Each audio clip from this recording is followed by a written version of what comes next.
CPIM-ൻ്റെ സംസ്ഥാന committee office AKG centre April മാസം 23-ാം തീയതി സഖാവ് പിണറായി വിജയൻ കേരളത്തിൻ്റെ ബഹുമാന്യനായ മുഖ്യമന്ത്രിയും CPIM-ൻ്റെ പോളിറ്റ് ബ്യൂറോ അംഗവും ഉദ്ഘാടനം ചെയ്യുമെന്ന് ഇന്നലെ വാർത്താ സമ്മേളനത്തിൽ ഞാൻ പറയുകയുണ്ടായി. അതിനെ അധികരിച്ചുകൊണ്ട് ഇന്നൊരു പത്രത്തിൽ വന്ന വാർത്ത നല്ല ദിവസമാണ് എന്നാണ്. എങ്ങനെയാണ് ഒരു വാർത്ത നെഗറ്റീവായിട്ട് അവതരിപ്പിക്കുക എന്നുള്ളതിൻ്റെ ഏറ്റവും പ്രധാനപ്പെട്ട ഒരു ഉദാഹരണമാണിത്.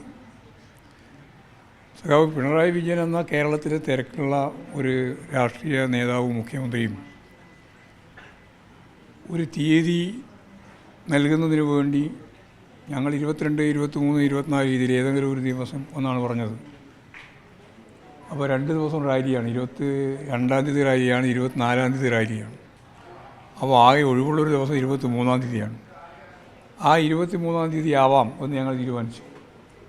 അതിനെ വേറൊരു തരത്തിൽ അവതരിപ്പിച്ച് യഥാർത്ഥത്തിൽ ഒരു നെഗറ്റീവ് വാർത്ത ഉൽപ്പാദിപ്പിക്കുകയാണ് ചെയ്തിട്ടുള്ളത്. ആ പത്രം ഒരു തെറ്റായ പ്രവണതയാണ്. നെഗറ്റീവായ കാര്യം നിരന്തരമായിട്ട് ആവർത്തിക്കുക എന്നുള്ളതാണ് ഇവരുടെ എല്ലാം കമ്മ്യൂണിസ്റ്റ് വിരുദ്ധതയുടെ ഭാഗമായിട്ട് കാണാൻ കഴിയുന്ന ഒരു ചിത്രം. അതാണ് അത് സംബന്ധിച്ച് പ്രതികരിക്കാനുണ്ട്. മാഷെ, അതിനെ സംബന്ധിച്ച് ഒരു കാര്യം സാധാരണഗതിയിൽ പാർട്ടി ജനറൽ സെക്രട്ടറിമാരല്ലേ ഒരു സംസ്ഥാന കമ്മിറ്റി ഓഫീസൊക്കെ എവിടെയാണെങ്കിലും ഇങ്ങനെ ഉദ്ഘാടനം ചെയ്യാറുള്ളത്? ഇതൊരു വ്യതിയാനമാണ്? ഒരു വ്യതിയാനമില്ല. എന്ത് വ്യതിയാനം? അതിന് ഇന്ന് കേരളത്തിലെയും ഇന്ത്യയിലെയും ഏറ്റവും സീനിയറായ പാർട്ടി നേതാവാണ് സഖാവ് പിണറായി. ഞാൻ പറഞ്ഞ മനസ്സിലായില്ലേ? കേരളത്തിലെയും ഇന്ത്യയിലെയും ഏറ്റവും സീനിയറായ പാർട്ടി നേതാവാണ് കേരളത്തിൻ്റെ മുഖ്യമന്ത്രിയും PB അംഗവുമായ സഖാവ് പിണറായി വിജയൻ. അതാ ഞാൻ പറഞ്ഞത്, മനസ്സിലായില്ലേ നിങ്ങൾക്ക്? അത്ര പറഞ്ഞിരുന്നാൽ മതി. അതിനേക്കാളും സീനിയറായിട്ടുള്ളതും അതിനേക്കാളും പ്രധാനപ്പെട്ടതുമായ ഒരു നേതാവിനെ സംബന്ധിച്ച് ഇപ്പം പറയാൻ സാധിക്കില്ല.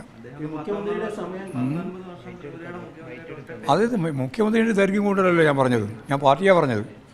നിങ്ങൾക്ക് കൂട്ടി ഞാൻ മുഖ്യമന്ത്രിനെ പറ്റി ആലോചിക്കുക മതി. അവിടെ ഇപ്പോൾ നേതൃത്വത്തിലാണുള്ളത്. പിന്നെന്താ ഇനി വരാനുള്ള ഒരു കാര്യം എന്താണ്? ഇപ്പം ഇന്ത്യയിലെ ഏറ്റവും പ്രധാനപ്പെട്ട പാർട്ടി നേതൃത്വത്തിൻ്റെ ഭാഗമായിട്ടാണല്ലോ പിണറായി ഉള്ളത്.